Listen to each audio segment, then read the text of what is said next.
우리 31절 봅시다. 나로 유대에 순종치 아니하는 자들에게서 구원을 받게 하고 예루살렘에 대한 나의 섬기는 일을 성도들이 바람직하게 하고. 이 유대에서는 바울을 자꾸 죽이려고 그랬어요.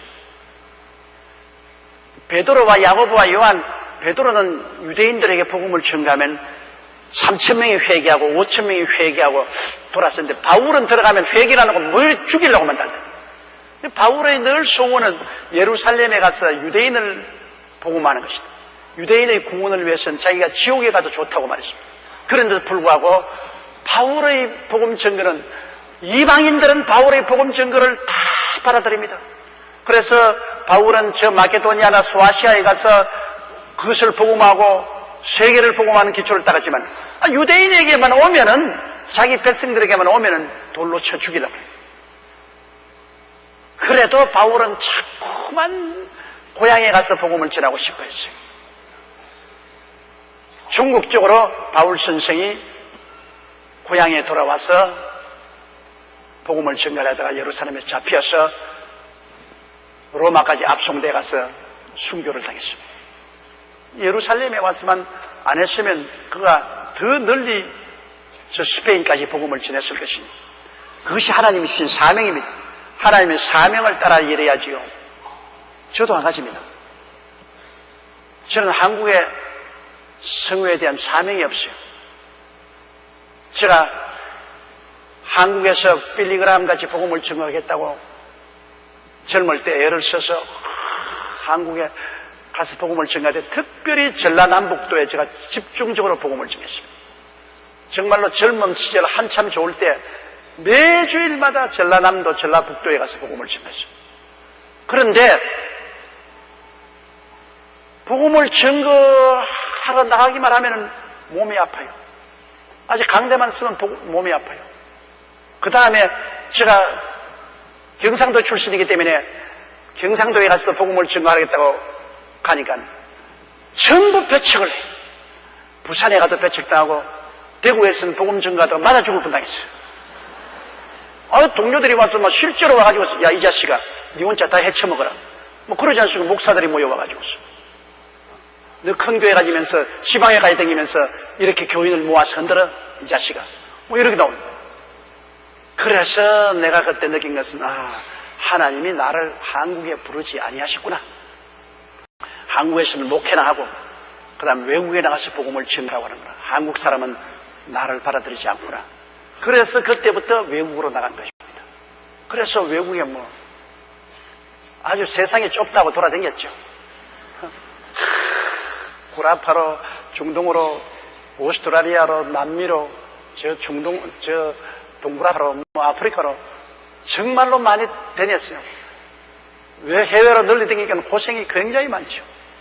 비행기 타고 늘 여행하니까 위험하고, 그 다음에는 시차가 있고, 그 다음에는 음식이 다르고, 생활 환경이 다르고.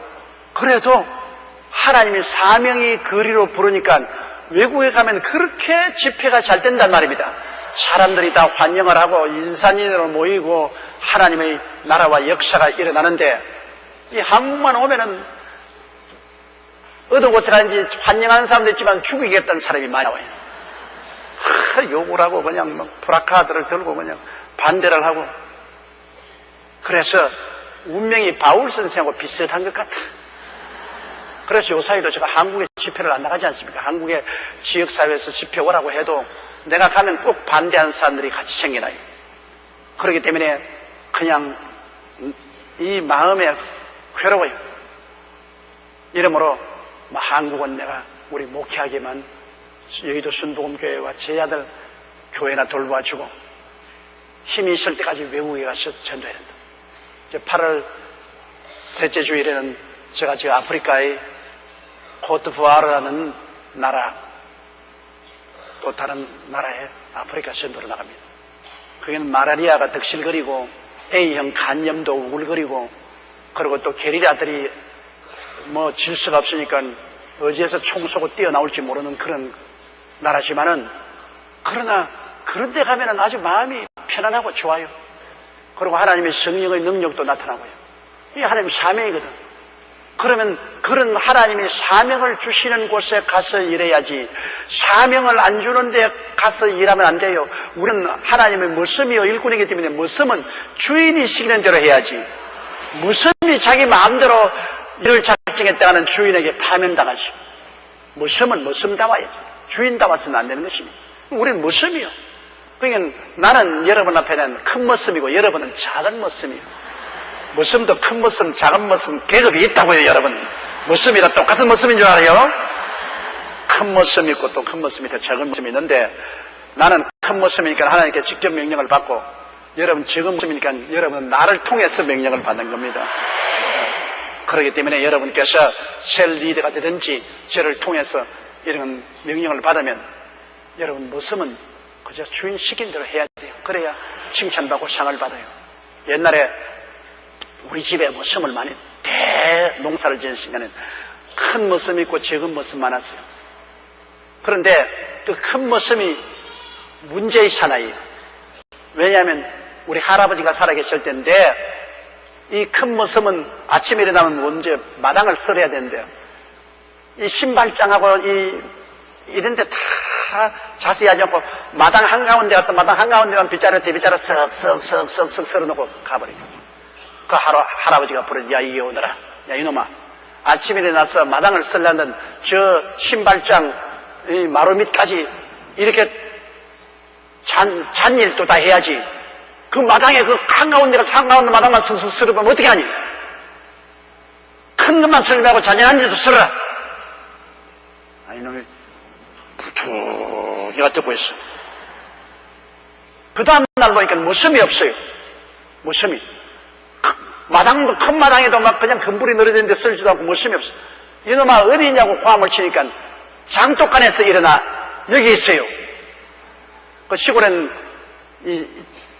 바깥에 장독간을 이렇게 우를 쳐놓고 거기 장독간이 있잖아요. 거기서 만약 새똥 줍습니다.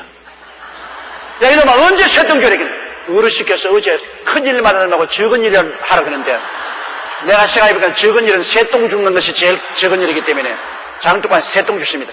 이거는 반발해서 하는 소리거든요. 적은 일하니까 골탕 먹이겠다고.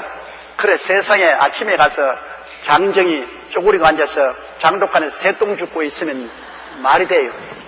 어떻게 했습니까? 그날로 모가지가 날아간 것입니다. 우리 할아버지가, 가, 너는 오늘로부터 파면이야. 우리 집 머슴 할 필요 없어. 나가. 그래서 그 괜히 머슴이 말이지, 주인 시킨 대로 안 하고 지기 고집 부리다가 파면, 그때는 여러분 머슴 자리도 많지 않았어요. 정말 살기가 힘들었기 때문에 머슴 자리도 힘들었는데, 우리 집같이 대농사를 짓는 집 머슴은 그건 보통 집이가 아니에요.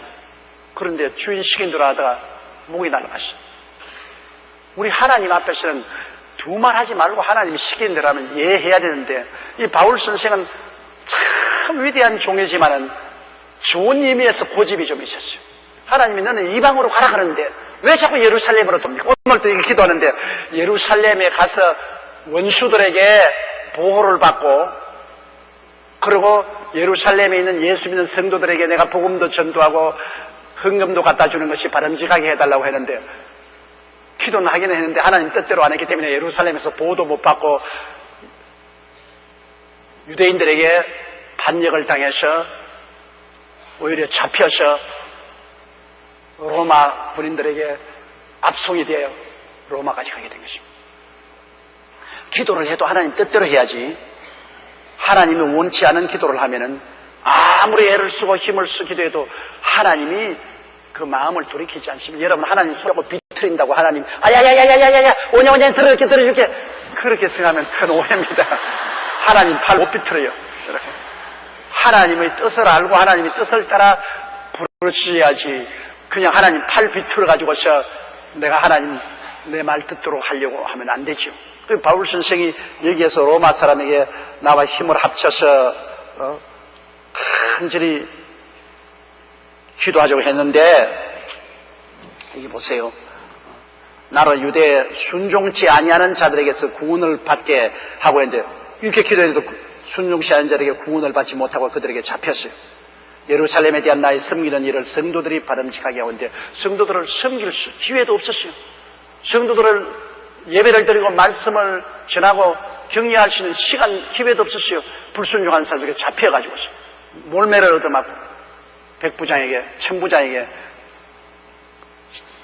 포로로 잡혀가지고 갔습니다. 그러므로 여러분, 기도할 때 하나님의 뜻을 알고 기도하라, 그 말인 것입니다. 하나님의 뜻도 모르고 그냥 고집만 부린다고 기도가 돼요. 우리 애들이 부모가 원치 않은데 그냥 막 몸부림치고 고함을 치고 한다고 돼요. 내가 요 전번 주일에 어찌나 우습던지 내 둘째 아들 손녀가 있어요. 성년이라고. 이제 3살인가 이제 4살인가 됐는데 이놈이 책을 좋아하는데 저녁에 내가 둘째 아들과 며느리하고 걔하고 저녁 식사를 하고 이제 집에 돌아갈 때가 되어서 내가 아들 며느리 보고 이제 집에 돌아가거라, 늦으니까 나도 자겠다 한데 요 손녀가 딱 내 침대에 내 베개를 빌고 딱 누워가지고서 성경책을 딱 펼쳐가지고서 나는 안 가. 자, 다른 책을 들었으면 내가 빼앗겠는데 성경책을 펼치고 있으니까 딱 누워가지고 내가 딱 바로 누웠어. 성경책 하도 읽을 줄도 모르면서 성경책을 딱 펼치고 한 잔씩 열어 넘기면서. 그런데 야, 늦었다. 아버지 어머니하고 집에 돌아가. 안 가. 나는 안 가. 난 책 읽어. 자, 이 만화책만 가르치면 야, 만화 읽지 말고 가르쳤는데 어린아이 때부터 올바르게 가르쳐야 되는데 걔가 성경인 줄 알고 있는데 목사인 할아버지가 성경책 들고 있는 거 빼고 가르치면 인상에 남지고 안 좋단 말입니다. 그래서 성경책 너무 읽으면 눈이 아파. 그러니까 이제 그만 읽고서 따라가. 안 가. 나는 안 갈래. 딱 그러면서. 어린애도 여러분 고집을 부리면 참 기가 막힌 겁니다. 그런데 내가 걔 고집을 들어줄 수 없는 것은 내 뜻은 가는 것이 뜻입니다. 내 걔 있으면 귀찮아서 못 견뎌요. 손자, 손녀도 여러분 오면 10분 동안 좋지, 그 다음은 안 좋아요, 그냥. 10분 동안 너 왔나 이렇게 하고 떠들기 해주고 뽀뽀해주고 그 다음에는 가서 막 온갖 거 다 만집니다. 막 가서 내려가지고 면도기로부터 시작해서 막 온갖 다 흩어져 놓고 다니기는 막 정신이 시끄러워 견딜 수가 없어요. 그러니까 제 애미 보고서 빨리 데려가라, 빨리 데려가라. 나 도저히 내 정신이 시끄러워서 못 견디겠다. 그러면 어린 이 손녀라도 할아버지 뜻을 따라서 하는 것은 괜찮은데 할아버지 뜻을 어기고 자기 고집을 하면 아무리 귀여워도 들어줄 수 없잖아요. 하물며 하나님 앞에 나가가지고서 우리가 하나님 뜻에 어긴다는 것을 고집 부린다고 해서 하나님이 우리 고집 들어줄 것 같아요? 아니죠. 그러므로 우리가 반드시 하나님께 기도할 때 그 나라와 그 일을 먼저 구하면서 기도해야 돼요. 하나님의 나라와 하나님의 일을 먼저 중심을 두고 기도해야죠. 하나님 뜻을 알고 기도해야죠. 하나님 뜻도 모르고 기도해서는 안 되죠. 그렇기 때문에 우리가 성경을 읽고 또 목사들하고 개인 카운셀링도 받고 하는 것은 하나님의 분명한 뜻이 어딘지 그거 알고 싶어 해서 그렇게 하는 것입니다. 그래서 기도하고 만약 하나님 뜻을 모르면 하나님의 뜻이면 이루어 주시옵소서. 하나님은 내가 간절히 기도하지만은 하나님의 뜻이 무엇인지 모르기 때문에 하나님의 뜻이면 이루어 주시고 하나님의 뜻이 아니면 막아 주시옵소서. 그거 아주 좋은 기도죠.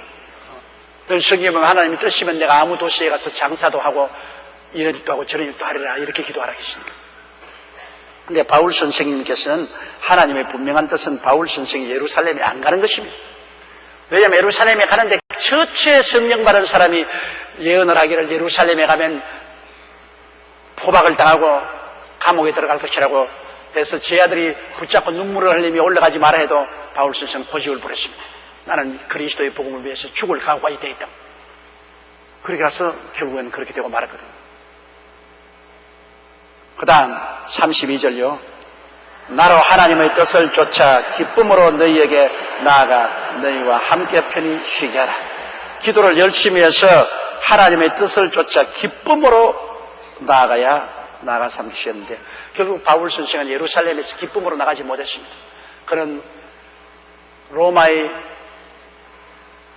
천부장에게 잡히고 그 다음에는 여러 번 재판을 받고 나중에는 로마의 시자 앞에 재판을 받기 위해서 죄수로서 철구랑에 묶여서 로마로 가게 됐으니 기쁨으로 나간 건 아니죠.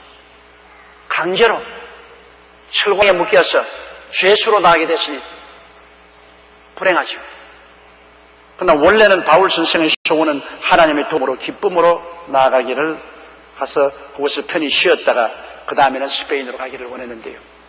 결국에는 근본적으로 하나님이 예루살렘에 올라가지 말라고 했는데 올라가면 그 길 때문에 하나님이 도와주셔서 로마로 가는데 풍랑 속에서도 건져주시고 했었지만은 예루살렘에 올라간 것만은 하나님의 뜻이 아니었기 때문에 하나님의 도움을 받지 못했습니다. 그러므로 그는 기쁨으로 나아가지 못하고 죄수로서 철고랑에 묶여서 나아가게 된 것입니다. 33절요. 평강의 하나님께서 너희 모든 사람과 함께 계실지어다. 아멘. 평강의 하나님. 하나님은 여러분 임하시면 평화가 임합니다. 마귀가 오면은 마음에 불안해요. 나는 마귀가 내게 온 것을 어떻게 하느냐. 밤에 자다가도 일어나면 마음이 막 굉장히 무겁고 불안합니다. 그럼 마귀가 누르는구나. 자수 안 되겠다. 일어나서 기도해야 되겠다. 마귀가 오면은 마음에 불안하고 초조합니다. 풍랑이 불어서 물이 요동치는 것처럼 마음이 걷잡을 수 없고 중심이 안 잡히고 불안합니다. 일었으면 안고 싶고 안고 일었으면. 어떤 사람 성령 받았다고 해서 나는 성령 충만하다 그러면서 얼굴이 새까맣게 돼가서 보따리 하나 들고서 그저 집에 이 집에 뛰어가고 저 집에 뛰어가고 그냥 하루도 앉아있지 못해요. 그리고 집에 들어가면 막 밥 먹은가 그릇 안 씻어가지고 파리가 윙간히 쌓아놓고 구석구석에 그냥 빨래 못한 걸레 같은 빨래감이 이 구석 저 구석에 있고 애들은 보면 콧물을 줄 흘리고 머리는 이렇게 흔들어지가지고 그 성령 받은 것 아니에요. 성령 받은 거 아니에요. 그거는 악령을 받은 거예요. 완전히 마음에 안정을 잡지 못해. 불안하고 초조해서 견디지를 못해. 성령이 오면 마음에 안심을 가져오는 것입니다. 하나님은 평강을 갖다 줘요. 어떠한 물결을 치더라도 예수님 보세요. 갈릴리 호수에 풍랑이 내리더라 막 노을이 얼마나 심한지 물이 배에 막 넘쳐오고 배가 당장 침몰하게 된데도 예수님 주무십니다. 이거 정말 어마어마한 일 아닙니까? 그런 무시무시한 풍랑 가운데 예수님은 주무신다. 예수님은 하나님입니다. 하나님의 평강이 그 마음을 잡고 있기 때문에 어떠한 세상에 요동치는 것도 그 마음의 불안을 가져오지 못합니다. 주무셔. 하나님께서 사랑하는 자에게 잠을 주신다고 여러분 마음속에 하나님은 평강을 주시는 것입니다. 때문에 마귀가 왔느냐 안 왔느냐를 아주 단적으로 분별할 수 있습니다. 마음이 초조하고 불안하고 안절부절하면은 그건 마귀가 와 있습니다.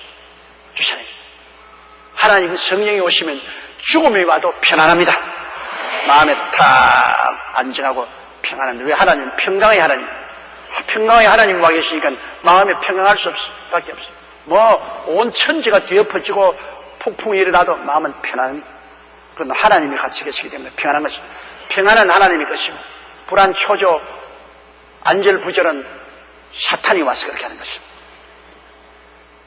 그렇기 때문에 우리가 가만히 하나님 사업하는데도 막 불안하고 초조하고 그냥 사람들과 이리 부딪히고 저리 부딪히고 이리 참싸고 저리 참싸고 돌아다니는 사람은 완전히 사탄의 사자입니다.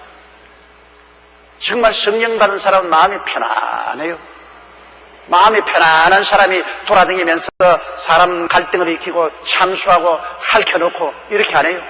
자기가 편안하니까 교회도 편안해요. 가는 곳마다 교회에 평안을 가져오지 않고 우리 세월에 평안을 가져오지 않고 가는 곳마다 자꾸 편을 가르고 싸움 붙이고 논란을 이렇게 비고 사탄이에요. 그건 절대로 하나님 역사 아닙니다. 자기가 평안하면 남도 평안하게 만들죠. 자기가 평안하지 않으면 남도 평안하지 않게 만들어요. 가정도 그렇잖아요. 남편이 평안한 남편이 왜 아내와 자식들을 아주 괴롭게 해요? 남편의 마음이 편안한 사람은 아내도 자식도 편안하게 만들죠. 아내의 마음이 편안하면 남편도 편안하게 만들지만 아내의 마음이 편안하지 않고 마음이 요동치면은 남편에게도 자꾸 대들고 자꾸 바지 끌고 애들도 자꾸 때리고 가정이 불안하지 않습니다. 하나님이 계시면 개인이나 가정이나 사회나 국가가 편안합니다. 하나님의 축복은 평안이죠. 나라가 어지럽고 불안하면 그것은 하나님의 역사가 줄어들고 사탄이 움직일 때 한 사회도 국가도 요동치고 편하지 못하고 불안한 것입니다. 그렇기 때문에 우리 예수 믿는 사람들은 기도를 많이 해야죠. 지금이야말로 국가와 민족을 위해서 기도를 많이 해요. 우리 나라가 정치적으로 불안하고 사회적으로 불안하고 경제적으로 불안하고 남북의 관계도 불안합니다. 편안하지 않아요. 그러면 우리가 기도해야 돼요. 나라와 민족을 위해서 기도해야 돼요. 이 모든 불안을 가져오는 마귀를 내어 쫓아주시고 하나님이 점령하여 주시옵소서. 하나님이 모든 일에서 합동하여 선을 이루게 하여 주시옵소서. 나라와 민족을 우리가 위해서 기도해야 될 것입니다. 얼마나 기도할까요? 평안이 올 때까지 기도하십시오. 여러분 문제를 당해서 하나님께 부르짖어 기도할 때요, 문제가 있을 동안 마음이 불안하잖아요. 그때는 아직까지 마귀가 길을 막고 있습니다. 그러나 여러분 어떤 문제를 위해서 주님께 부르짖어 기도하다가 마음이 갑자기 편안해지는 체험해 본 적 있죠? 기도할 때. 그건 벌써 하나님이 이겼습니다. 하나님이 점령했습니다. 평안이 하나님께서 문제를 해결했다는 증거가 되는 것입니다. 평안이 기도 응답을 받았다는 증거가 돼요. 불안하면은 아직까지 응답 못 됐어요. 불안하면은 아직까지도 마귀가 저항하고 있어요. 저항하고 있어요. 계속해서 부르짖어 기도해서 평안히 마음을 점령하면 그때는 승리가 와요. 나는 요 이야기 하나 하고 오늘 공부를 끝마치겠습니다. 우리 교회 권사님이 간증인데 이웃집에 사는 다른 교회 성도의 아들이 재생불량성 빈혈증에 걸렸어요. 재생불량성 빈혈증이라는 것은 몸속에서 피를 못 만들어내기 때문에 자꾸 수혈을 해야 되고 나중에는 그것도 감당하지 못해서 그냥 죽어요. 치료의 법이 없습니다. 재생불량성 빈혈증에 걸려서 우리 여의도 순복음교회 권사라고 말하니까 와서 기도 좀 해달라. 그래서 권사님이 가서 기도를 하기 시작했어요. 마음에 평안이 없어요. 마음이 초조해요. 그 애를 따고 기도를 한 달을 기도를 했습니다. 권사님이 직장에 되는 직장에서 퇴근해 오면서 아들 저 기도하고 또 가고 그 이날 또 한 달을 기도했는데도 마음에 평안이 없어요. 그러나 그 마음속에 할 수 있거든요. 무슨 말이냐? 믿는 자에게 능치 못하시며 하나님이 나와 같이 계심으로 이 마귀와 싸워야 돼요. 그런데 병원에서는 득달같이 초달을 합니다. 왜냐? 이거 초기에 치료를 해도 살까 말까 한데 때를 놓치면 못 산다. 그러니까 집안 식구도 지금 갈림길에 섰습니다. 권사님에게 기도를 부탁했는데 권사님이 계속 기도를 해야 될 것인가? 병원에 데려가야 될 것인가? 그러나 그 갈림길에서 권사님이 믿음의 기도는 병든 자를 구원하리니 주께서 저를 일으키시니까 우리 계속 기도하자. 그러나 병원에서는 이제 죽어도 우리는 책임 안 진다. 2달째 기도했습니다. 평안이 없어요. 마음이 불안해요. 10달 기도했습니다. 그러니 이제 죽고 가는 애를 두고 10달을 기도를 하니 큰일 아닙니까? 평안이 없어요. 6달째 기도를 하고 난 다음 하루 만에 마음에 평안이 다 왔어요. 마음이 그냥 편안해지면서 이제는 그래서 애를 이제는 병원에 한번 데려가보라. 그래서 병원에 데려가 주시니까는 재생불량성 빈혈증이 깨끗이 나와버렸어요.